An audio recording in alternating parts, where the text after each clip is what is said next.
ইসলামের প্রাথমিক যুগের ঘটনা। ঠিক এই সময় 2 দিন পূর্বে একজন ইসলাম কবুল করেছেন, নব মুসলমান, মাত্র বয়স 2 দিন। ইসলাম কবুল করার কয়দিন বয়স? 2 দিন বয়স। নাম হচ্ছে আবুল হালা। এই আবুল হালা নব মুসলিম, 2 দিন আগে ইসলাম কবুল করেছেন। আল্লাহ রসুল বলতে কিছুই বুঝতো না, কত ধরনের পাপাচার কাজ করেছিল, ইসলাম কবুল করেছে। ইসলাম তার মধ্যে এসেছে, ইমানটা তো মজবুত হয়ে গেল না। মুহাম্মদ সাল্লাল্লাহু আলাইহি সাল্লাম আমার নবীর কপালে পাথর মেরেছেন। আবু জেহেল উতবা সাহেবরা পাথর উঠালো, বাকি আর একটা পাথরও আমার নবীর গায়ে লাগতে দিব না, বরং প্রয়োজন হলে আমি আবুল হালা শহীদ হয়ে যাব, আল্লাহ রসুলের গায়ে যাতে পাথর না লাগে। জোরে বলুন সুবহানাল্লাহ। আবুল হালা দাঁড়ালেন নবীজির সামনে, টান টান করে 2টি হাত তুলে বুকটা পেতে দিলেন। পাথর যত আছে আমার বুকে লাগবে, আল্লাহ নবীর গায়ে কোনো পাথর লাগবে না। আবুল হালা আমার রসুলের সামনে 2টি হাত টান টান করে বুকটা পেতে দিলেন। আমার ভাইরা, যেভাবে আবু সাইদ রংপুরের বাড়ি, যখন তিনি হাতটা টান টান করে বুকটা পেতে দিলেন, পুলিশ বাহিনী 1টা না 2টা না 3টি গুলি চালালো। আবু সাইদ তিনি শহীদ হয়ে জমিনের বুকে পড়ে গেল। কথা বলেন ঠিক কিনা? আজ আবু সাইদের রক্তের বিনিময়ে স্বৈরাচারী দেশ থেকে বিদায় নিয়েছে। কথা বলেন ঠিক কিনা? আমার ভাইরা, ওই আবু সাইদের মতো আবুল হালা 2টি হাত তিনি টান টান করে দাঁড়ালেন। আবু জেহেল পাথর মারলো, চলে আসলো, বুকের উপরে চট করে লেগে যায়। উতবা পাথর মারে, সাইবা পাথর মারে, বৃষ্টির মতো পাথর গুলা চলে আসে। সবগুলা পাথর আবুল হালা বুক পেতে নিচ্ছেন। পাথরগুলা বৃষ্টির মতো পড়ে যায়।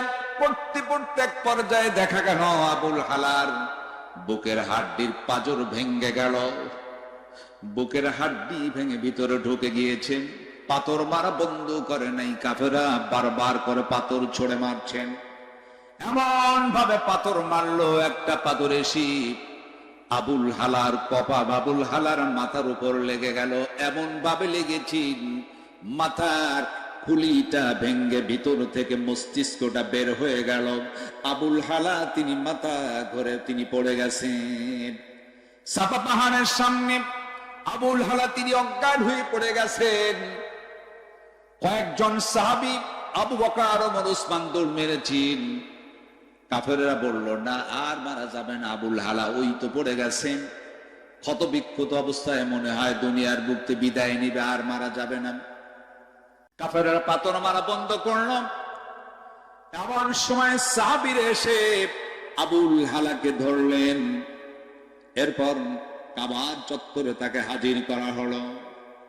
কাবার চত্বরে নিয়ে গেলেন। নবীজি আমার আবুল হালার চেহারা দেখে তাকায় দেখেন, কখন যেন দুনিয়ার বুকতে বিদায় হয়ে যায়। নবী আমার 2টি হাত তুলে আল্লাহর কাছে প্রার্থনা করছেন, আল্লাহ আমার সাহাবী আবুল হালা 2 দিন পূর্বে ইসলাম কবুল করেছেন, রব্বুল আলামিন মেহেরবানি করে আমার সাহাবী আবুল হালাকে তুমি শহীদের মৃত্যু দিয়ে দাও। সুবহান। শহীদের মৃত্যু, যন্ত্রহীন মৃত্যু, একটা ব্রিজের মতো শহীদের মৃত্যু। মরতে দেরি, আল্লাহ জান্নাত পেতে দেরি নাই। জোরে বলি সুবহান। শহীদের মৃত্যু চিমটি কাঠার চাইতে বেশি যন্ত্রণা নয়। সুবহান। কারণ আল্লাহ রাব্বুল আলামিন বলেন, ওয়ালা تقولوا لمن يقتل في سبيل الله أموات بل أحياء ولكن لا تشعرون.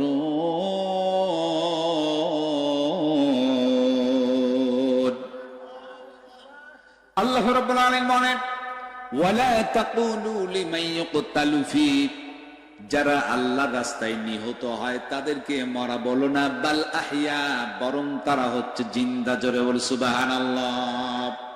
নবী আমার 2টি হাত তিনি উত্তোলন করে বলতেছেন, আল্লাহ আমার সাহাবী আবুল হালাকে তুমি শহীদের দরজা দিয়ে দাও।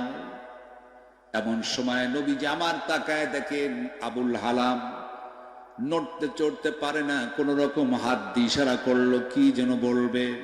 নবীজি দৌড় মেরেছেন, আবুল হালার মুখের কাছে কানটা লাগায় দিলেন। শুনতে পেলেন আবুল হালা বিড়বিড় করে বলেন, ইয়া রাসূলুল্লাহ, ইসলাম কবুল করেছেন 2 দিন পর, 2 দিন আগে।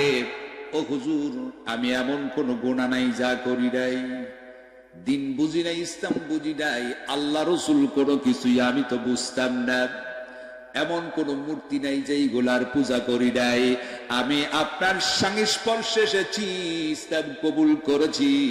ইয়া রাসূলুল্লাহি, আপনি আমার জন্য শহীদের মৃত্যুর জন্য দোয়া করছেন হুজুর, আমার মনে হয় আমি আর বাঁচবো না, পৃথিবীতে থাকবো না। চেয়েছিলাম বাকি জীবনটা আপনার সুন্দর চেহারা দেখে জীবনটা কাটিয়ে দেবে। ইয়া রাসূলুল্লাহ, ইয়া হাবিবাল্লাহ, এই মুহূর্তে আমার নাকে সুঘ্রাণ লাগছে, জান্নাতের সুঘ্রাণ আমি পাই, আমি জান্নাতের নাজ নিয়ামত সচক্ষে দেখতে পাচ্ছি হুজুর, আমি তো এই মুহূর্তে শহীদ হয়ে যাব।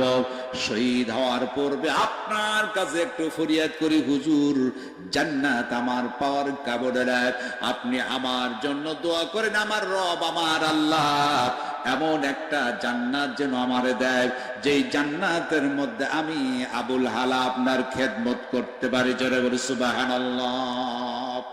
ইয়া রাসূলুল্লাহ, এমন একটি জান্নাত যেন আল্লাহ পাক আমারে দেয়, যে জান্নাতের মধ্যে গিয়ে আমি যেন ইয়া রাসূলুল্লাহ আপনার খাদেম হতে পারি।